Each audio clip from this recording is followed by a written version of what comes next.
Today I've travelled up to Edinburgh and I'm at the Wake Up Call conference, and I'm honoured to be joined by Lloyd Pye. Welcome, Lloyd. Thank you. And we've just finished watching you speak at the conference, and your talk was about the Star Child skull, and we will come on to that. But I'm very interested because I read your book, Everything You Know Is Wrong. I read that about 6 months ago. And that, I mean, it's very controversial, and it provides what you call interventionism, is it? Which is kind of halfway between the two accepted theories of we were created by God and we evolved from apes. Right. I guess it's kind of in between. But can you tell us, how did you get interested in anthropology? Because you're not an anthropologist. Right. How did you what led you to it? Well, initially when I was a senior in high school, I read a book about basically Bigfoot, and I got interested in Bigfoot, which is a part of anthropology that's just not dealt with by the mainstream, but you know, they're creatures, and it's fair game for those of us who are willing to expand our minds and go for it. So I became a hominoid researcher, you know, Bigfoot, the abominable snowman. It turns out there are other kinds in the world that most people don't know about but are dominant in other continents. So collectively they're called hominoids, and that was my initial interest, was just that field of research. Right. And then I guess you educated yourself on a more scientific level after that? Well, the science, mainstream science, doesn't teach those kinds of subjects. They do everything they can to keep those subjects out of curriculums anywhere. So you have to self-teach yourself. If you want to learn about hominoids, if you want to learn about the forbidden subjects, you just pretty much have to do it yourself. And you do build a very good case for the fact that there are other hominoids or have been in the past. And you know, I recommend people read that book, Everything You Know Is Wrong, because there's a lot of references in there. Now, your argument is that there was an intervention sometime between 200 and 300,000 years ago, which sparked mankind. Right.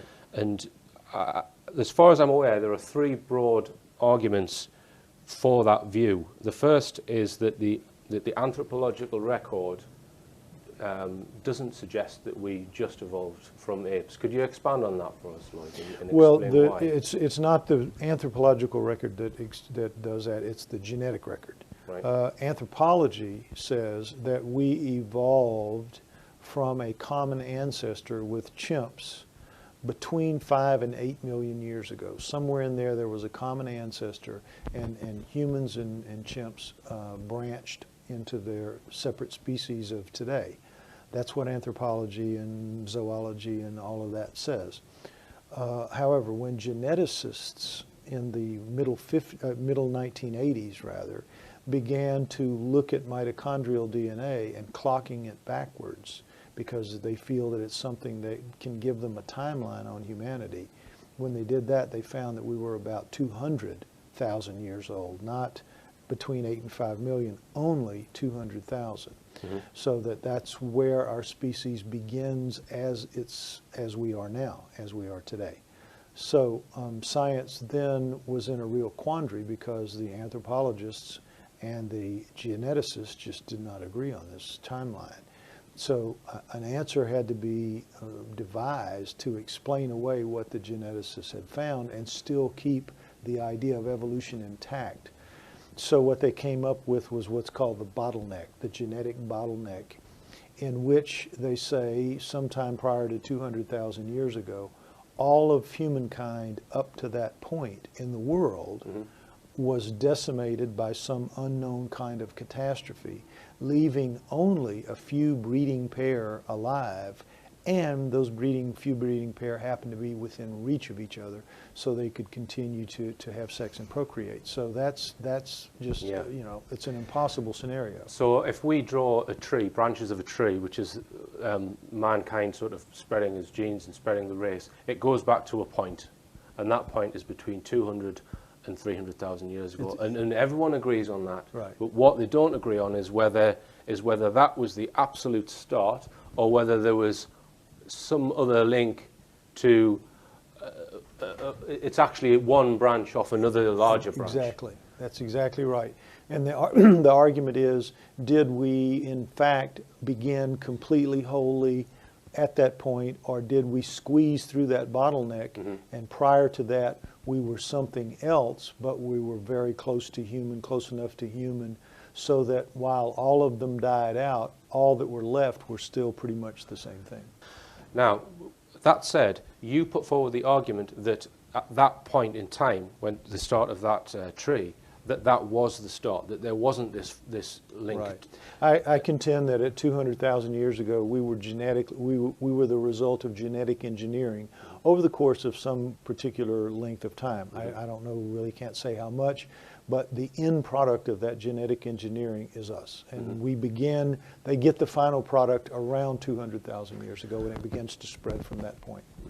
And I believe one of the lines of argument that you use to try and make that point is the fact that our genetic code has errors in it, which other species doesn't. Am I? Right. Species can have genetic flaws, genetic defects. That's not an issue. They don't have nearly as many as we do. We have over 4,000 and counting genetic defects in our gene pool.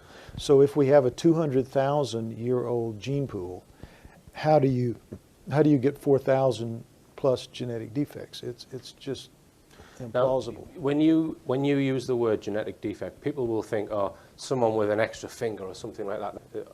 No, I mean, by genetic defect, there are any number of genetic disorders.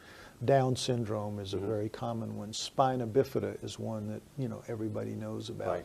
Right. Tay-Sachs disease. There's just lots of them. Right. And any one of those 4,000 can show up in any couple, because each of us carry about 200 of those 4,000 in our gene code. Now, in other words, not every person walks around with 4,000 genetic disorders. We walk around with about 200 each, but collectively in the gene pool itself, there are over 4,000. So it's a function of who you and your partner, when you have children, your 200 approximately disorders, and then whether or not any of your children are going to express any of those. So what would that figure be in chimps, Lloyd? That equivalent it would be considerably less. I mean, chimps, for example, gorillas, alligators. I mean, a lot of species have, for example, the genetic defect that causes albinism, causes albinos. So you can have albino chimps, albino gorillas, albino humans, albino alligators, albino birds, a lot of things, all right? So, but that doesn't kill you. That just makes you an albino. It doesn't kill you. So that passes on, you see. But with humans, there are a couple of dozen of our genetic defects that kill you early on, so before you reach puberty, so that you can't possibly have passed it on. So where do these come from, and then how do they get passed into the whole gene pool? So it's suggesting that it's been messed with, basically. There's that evidence, and then there's just the physical evidence of our genome showing very clearly that the second and third chromosome in humans that is in primates has been fused. I mean, genetically fused, so that its telomeres on its ends are cut off of the second and the third, and they've been put together in such a way that they still function. And that's extremely unlikely to have occurred naturally. Now, science says, yes, it does, but really it doesn't. Because human beings have 46 chromosomes, all other primates have 48. Am I right on that? Well, the higher primates, yeah, not the lower primates. So if we've evolved from them, then at some point we would have dropped or fused those. So you would presume, if you go by the theory of this link, that was when the chromosome must have been dropped. Exactly. When the two chromosomes were fused, it would be in the time leading up to the actual creation of human beings as we are today, yes. Now, even if we accept the fact that we all came from this theoretical or actual Eve, which was, let's say it was 200,000 years ago, the anthropologists will say, well, yes, but the population went down to 1 or 2, but they actually evolved from apes. So therefore, if their theory is correct, there has to be an infinite number of, going by Darwinian evolution, an infinite number of adjustments from say 8 million years ago to now, through that, even down through that tree that we call it. Exactly. But you've looked at that, the evidence of bones, or either Right. fossils or bones, to see whether the anthropological things that people dig up suggest that there is a linear path from, say, 8 million years ago to now. Right. What would you say on that? Well, there is no linear path. There is no linear path anywhere in anthropology. Science tries to pretend that there is, but all you have to do is read a book called Icons of Evolution, and you find out how flawed and how much fraud is involved in that, the mainstream science. But as far as the human, pre-human fossil record, what is called the pre-human fossil record, you have two main groups.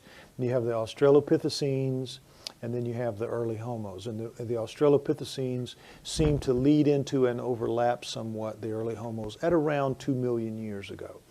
Up to there, the Australopithecines are very ape-like looking. They have very, very ape-like heads. Then with the early Homos, it does have a more human-like head. The early Australopithecines have these big, wide cheekbones, and very different than what we have. So in the early Homos, the cheekbones are down. So there's a real transition point at about 2 million years ago. Something happens, and what existed before is modified into something, and very dramatically too. There's no gradualism, no Darwinism, any of that. And then suddenly you have Homos looking very different. But nonetheless, they are still very primate looking. They have big round night vision eyes. They have widely splayed noses that probably go, their nasal openings, noses flat across their face. They have mouths that stick off their face in the primate prognathous fashion. They have no chins. They have foreheads. They have big heavy brow ridges. They have foreheads that go back from those brow ridges. So they, in every way, for the next 2 million years, up to Cro-Magnons, you have that particular look with the brains growing bigger. So there's no evolution there. There's no change. It's dramatic overhauls, like overnight. So there's no gradual set of skulls where the brow ridges gradually diminish to what we have. That collectively science calls the missing link. And they just keep insisting that they're going to find the missing link someday, because it has to be there for their theory to be true. But in fact, there is no missing link. They haven't ever found one, and they're not going to find one. They keep saying they do, but they never do. So this would be probably something about between 500,000 and 1 million years old, would you say? Let's just hypothesize that they're going to find it. That's the kind of age we're talking about. Well, it would have to be somewhere between or around the transition from Neanderthal to Cro-Magnon, because it's so dramatic. Now, this is why Neanderthal is so important to science, because it's important for them to say in any way that they can that Neanderthals are very human-like. And so they spend a lot of time and a lot of energy trying to prove how human-like Neanderthals are, when in fact they're very little human-like, if human-like at all. They're really not. So I argue that in the end, Neanderthals are going to prove to be much more primate than human. Science needs them to be much more human than primate in order for evolution to look remotely like it's happening. So Neanderthals are kind of a swing boat here, although all you have to do is look at a Neanderthal physiologically and see that it really has no human bones in it at all. It's just Neanderthals are pre-human, yes, but they are primate much more than they are human. When Cro-Magnons appear, humans appear, and everything about them is different, everything compared to Neanderthals. All right. Now, your contention that we were genetically engineered around about 200,000 years ago sort of got a boost really from probably an unexpected area of research, which was Zecharia Sitchin's work. Right. Can you tell us when you found out about Sitchin's work, and when it was that you realized that this is possibly supporting your case? Right. I had been working for almost 20 years on hominoids, and what I knew from my research of hominoids and pre-humans, what we were just talking about, is that from Neanderthal back, all of those creatures were not pre-humans. They were the ancestors of living hominoids today. Again, Bigfoot, the abominable snowman, two other kinds, dominantly around the other parts of the world. But hominoids live on all continents except Antarctica. They're very numerous. I know people are, when they hear that, they're shocked because science works very hard to make Bigfoot and all that seem silly and, you know, not worth consideration. But the truth is, evidence is overwhelming that they're real, they're out there, and it's just another whole part of my work. Take my word for it, though, that the prehumans represent the ancestors of the hominoids. So that leaves nothing for humans in the flowchart of life on Earth. We just suddenly appear. I didn't know where we came from. I had no idea. I couldn't find anything that scientifically satisfied my level of need for something that I could defend until I read Zecharia Sitchin's work in about 1990.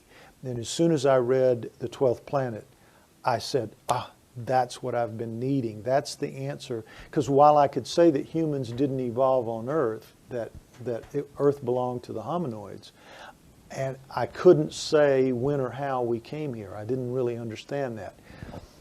Sitchin's work gave me the understanding I needed, and so I saw that I could fuse his work and my work and make something original and important, and that's what I did. And Sitchin died very recently, an expert in ancient languages, and he studied Sumerian stone tablets, which had a vast amount of information, and some people say it's fiction, some people say it's actually, right, exactly. And that's the main contention with his work. Is it just a story, or is it an actual record of what happened? Right, exactly. The mainstream likes to say that the Sumerians were writing mythology, making things up, but, you know, Sitchin said, how could they make up what they're writing? They're writing with such specificity. They're talking about things that are just absolutely unacceptable to mainstream science. For example, they knew where Uranus, Neptune, and Pluto were long before anybody could possibly have known, because you can't see them. And they knew they were there.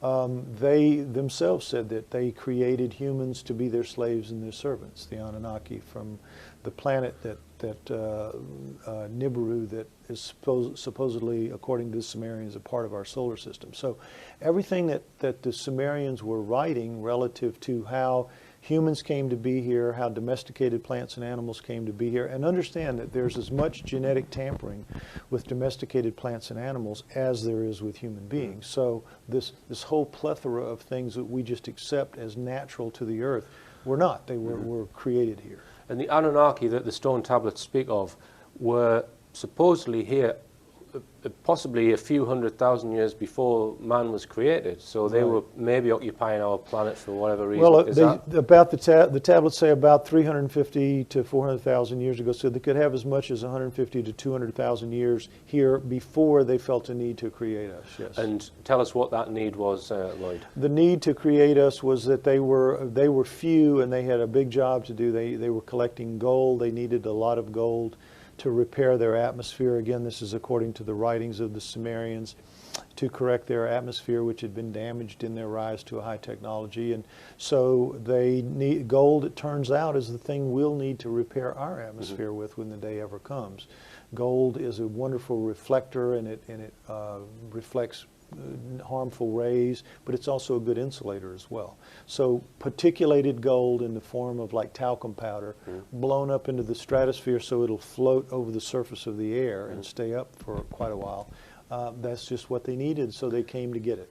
But Homo sapiens themselves, we were to be their servants or their slaves. We were created to be their slaves and their servants, to do their mining, to do, just take care of them. They're like 600 people, 600 beings here living on Earth doing all this work. They need help. They need, and most of them are male, so they need help and they need women. So, make your own kind of thing. So do you go along with the theory that they actually kind of suppressed certain abilities in themselves and used their own genetics when they created man? Well, I don't think they created anything within themselves, but they took their genes and then they did, I think, manipulate to make the slave and the servant. They took what they gave us. I mean, I think we're essentially them. We're not primates. We're essentially them. Right. So in doing that, they dumbed us down. You don't want your slave or your servant to be as intelligent as you are by any stretch. You don't want it even as close, or live as long. Exactly, that's another thing. You want them to be expendable. You want them to be parts of the machine.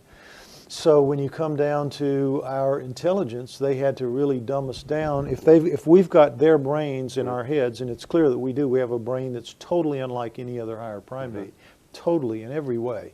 So let's assume we have their brain in our head. If we do, and I believe that we do, then we have a phenomenal tool in our heads. So they just denied access to us of most of the firepower that they were giving us. So that while we sit here talking, you and I, and we think, well, we're really smart guys, the fact is that compared to the Anunnaki, we're toadstools. I mean, we're just really, really bad. And you, I think, can prove that easily enough by looking at the work of savants and what savants can do. Savants are people that in the damage to their good part of their brains that you and I are using, they get an arrow of light, a shaft of light into the forbidden part. And the tear in the curtain that causes their mental disability, they get a light into the forbidden part. And that light into the forbidden part produces the phenomenal abilities of savants. And you've got over 100 savants that have been known and studied in history. We have several who are alive today, and they have these incredible abilities with music and art and sculpture and memory and just incredible works. So if there were one or two of those, you could write it off as a freak of nature. But since we're talking 100 plus, we have to look at that as a phenomena. And what that means is they are accessing parts of a brain that we have. I could, if I could find a way, if I could drop that curtain that the Anunnaki put in my head, if you could drop your curtain, we would suddenly have all of the access that savants have and then some. They're only getting a narrow band of light. Imagine if you could access the whole thing that has to do with language and art and math. We can just go on. They have the savants have such a wide range of skills. We could all have that, and I believe that in the next 50 to 100 years we'll get it, because we're getting so sophisticated with our genetic manipulation. Once we get past the moral issues of making ourselves better, if you could say to a wealthy person, you know, give me a few $1 million and I will produce a kid for you that will be the smartest human being that ever lived. Somebody's going to do it. Yeah. And before you know it, we'll all be that way. Really? Yeah. All right. Well, through the sort of 80s and 90s, you were interested in anthropology, and you wrote the book Everything You Know Is Wrong. What year did that come out, Lloyd? It came out in late 97, basically 98. Now, after that time, you've been on the last decade, you've been on a roller coaster, really. Right. Yeah. Because MUFON, the Mutual UFO Network, contacted you because they had an artifact or a relic, whatever you want to call it, the skull that you were given, or two skulls that you were given. Right. Obviously, we've just listened to you give an hour and a half lecture on this, and you probably didn't even scratch the surface in that lecture. Right. So for the 5 or 10 minutes that we've got, give us the salient points of it, Lloyd. What's the significance of it, and what tests have you had done on it? Well, I should mention that MUFON itself, the organization, had nothing to do with it. Ray and Melanie Young, who were individual people, were members of MUFON, but they acted, and all that they did had nothing to do with MUFON itself. So I want to be clear about that. The Star Child skull is a real, true bone skull. Nobody doubts what it is. Many, many scientists have gone over it, and nobody assumes that it's any kind of a fake or a fraud or things cobbled together. It's the real deal. So it's a real, true bone skull. But its physiology is completely different from a human skull. I mean, everything. 25 major differences and several minor differences. So we're talking about something unseen on Earth before. The Star Child skull is one of a kind. It's very unique, and all of those different physiological parts come from getting different DNA instructions than what we have.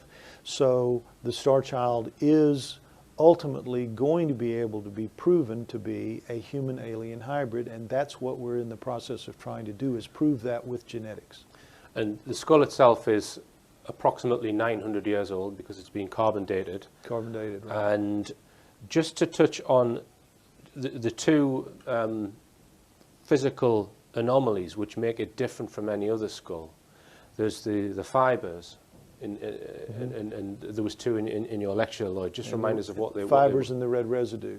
Well, those two things are not found in any other species on Earth. The fibers that are woven through the matrix of the bone and the red residue that was left behind in the cancellous holes of the bone. So we have no real understanding of what those are, where they could have come from, and we won't be able to know that until we have the finances available to develop the protocols to test these things, because it's very microscopic in size. So because the skull itself is much thinner than a human skull. What's approximately the thickness of a human skull? Well, a human skull is about like that. The bone is about like that, and the star child is about like that. So it's half to less than half. Right. And it's equivalent in strength, or stronger? Or? The star child is 2 or 3 times stronger, much harder, because the star child bone is it's much more like tooth enamel than bone. If you look at its biochemistry and you analyze its biochemistry, it is substantially different. It has much more collagen. It's very, very heavy, overloaded in collagen. And collagen is what adds to hardness. When you drill your teeth, that smell that you smell is burning collagen.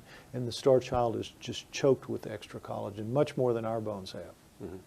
All right. And people can find information on your website about the Star Child skull. StarChildProject.com, right. www.starchildproject.com, and you can find out all about it. And I would urge you to, read that. Don't go to Wikipedia, because that's just, what they say about it is just garbage. Go to the site. You can read the Wikipedia article, and you can read the truth underneath all the lines that they write.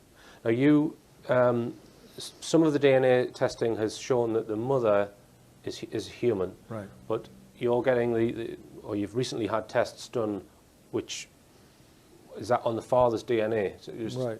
So what has that shown, Lloyd? Well, initially we were able to show in 203 that the mother was indeed human. We got her mitochondrial DNA, so we know that the star child's mother was a human female.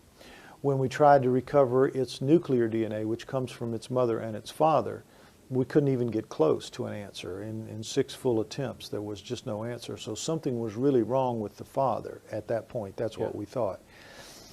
Earlier this year, we got a geneticist who agreed to do more work, do more analysis, and what he's found is that, yes, the star child's mother is human, but in its nuclear DNA, which he was able to recover, you have part of it that is human, again, human mother, and part of it is not found on Earth, not found in the NIH database for sure, which means not found on Earth. So we have a very, very small sample right now relative to the whole 3 billion genome that we have to recover. We only have at this point maybe 30,000 base pairs. It's enough to be indicative, to be highly indicative, but it's not enough to be definitive. And science will not accept anything but definitive. So we're going to have to ultimately sequence the whole chromosome, which is okay. We have the capacity to do that if we get the money. So this is really all about getting the money that we need to do the research that we need to do to recover that genome and establish what the percentage of difference the star child had from a human. At this point, early on, we think it's going to fall somewhere between 10 and 50%, which is really astounding because a chimp is only about 3% different and a gorilla is about 5% different. The star child's, we think, is going to be between 10 and 50% different. So it's truly astounding, and it's historic. It's as historic as landing men on the moon. This is a very important thing that's going on in the world, and most people don't know about it. Okay. All right, just one final question, Lloyd. I've done a lot of research into the UFO phenomenon, and I'm aware of what we call the abduction phenomenon. And there are, for example, I interviewed Mary Rodwell, who's an Australian researcher, and she's regressed or researched about 1,700 cases, and they all tell a very similar story. So people poo-poo the abduction phenomenon because people seem to have their memories tampered with. Right. Now, you mentioned in your lecture as well that women are often taken, so is revealed under regression, and they are made pregnant, and they are shown their offspring at some later time. So do you think that this could be a very early instance of this kind of harvesting, the skull that you have? Well, could it be an abduction program from 900 years ago? I thought about that. I really did at first. I thought it's what we all thought, that it was just a human-alien hybrid. But those hybrids, however they are made, could very well be, the Star Child could very well be one of them. Mm-hmm. But the people that see the hybrids afterwards, the women are generally allowed to see their hybrid children, and they all say it seems to be more human. It's not human entirely, but it seems to be more human than anything else, although they look substantially different. Now, based on the Star Child, we won't know till we see the skull of one of those, but based on the Star Child, the physiology of the Star Child is very, very different from human. So while it could be the result of one of those, it could as likely be something else that we just don't know about. Right now, I'm not leaning toward toward it being a human-alien hybrid of the current era, of the current way that they're harvested, because they just seem more human than the Star Child. I think it's something else. I'm not sure. I can't swear to it. And I'd just like to ask you, because of obviously you've self-educated yourself in genetics, in anthropology, all these different areas, and you're also well clued up on the UFO subject. What's your own feeling on the agenda and the purpose for abduction and the genetics program that once you research it, you realize is going on? What are they trying to do? Well, I think probably just based on the idea that when you make a hybrid, in most cases they're sterile. Like for example, a mule and a horse produce a donkey. I mean, a mule rather. A donkey and a horse produce a mule, and the mule is sterile. Yeah. So probably these hybrids are the result of something that becomes sterile, and so they have to keep making more to supply them wherever those beings are living, whatever planet, whatever their purpose is in life. They need to make more all the time because they can't reproduce themselves. Now, why that is, I don't know, because if we were made such that we could reproduce ourselves, I don't know why those can't be made so that they can reproduce themselves. Right. But I'm just giving you an answer to what seems to be the evidence. All right then, Lloyd. It's a very sort of quick snapshot of your work. I appreciate it, but tell us about your other books. Obviously, there's the Star Child book. Right. There's the Star Child book, and those are really the things that people in this field would be interested in. I don't think people would be interested in my novels, but there's Everything You Know Is Wrong is the book about what we were talking about earlier, human origins and hominoids, and the Star Child skull, or the Star Child skull ebook, are the books that deal with the Star Child, and all of those are available. And if and when this is accepted by mainstream, what's going to change on our planet? Everything. Everything. I think that when disclosure, I think that right now you and I have lived in what's called the post-war era. I think that World War II was a defining time, and everything since then has been called post-war. Right. I think that the next big phase of existence for all of us is going to be post-disclosure, because it's going to lift everybody's game to a very different and higher level, because when we start accepting that we're not the only game in town, it will, I think, develop some humility in us. We'll just have to become a little bit more humble about our origins, and it will just create a different mindset from which I think a lot of good things can happen. All right then, Lloyd. Thank you very much indeed. Thank you very much, Richard, for having me. It's been a pleasure, and I hope we do it again sometime. Okay. Thank you.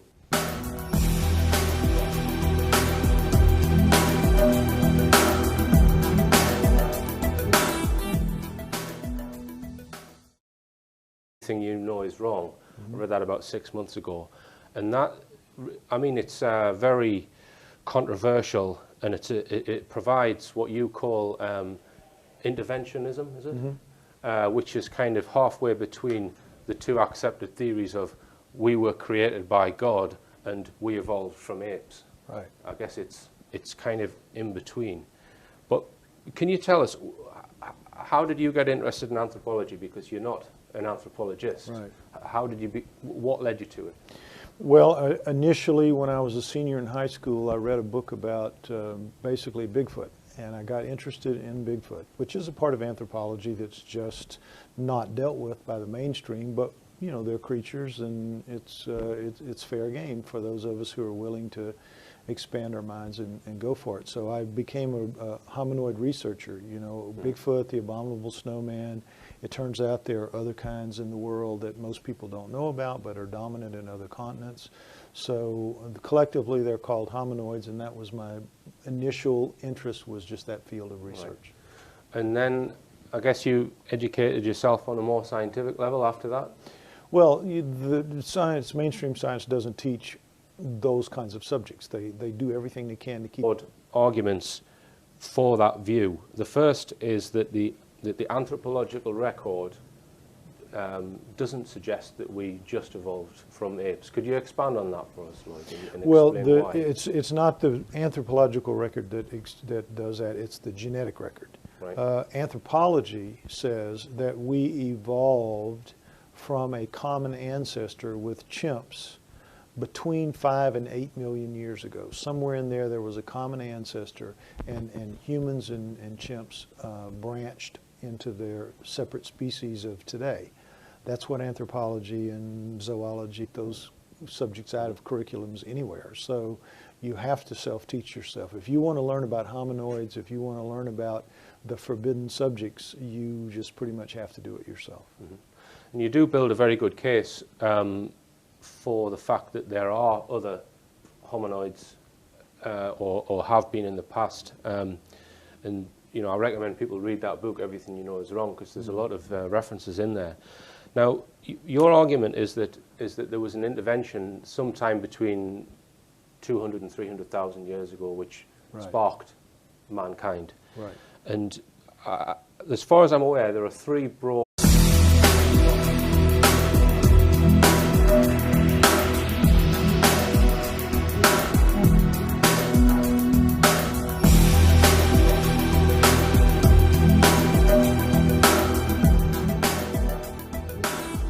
Today I've travelled up to Edinburgh and I'm at the Wake Up Call conference, and I'm honoured to be joined by Lloyd Pye. Welcome, Lloyd. Thank you. And we've just finished watching you speak at the conference, and your talk was about the Star Child skull, and we will come on to that. But I'm very interested because I read your book, Everything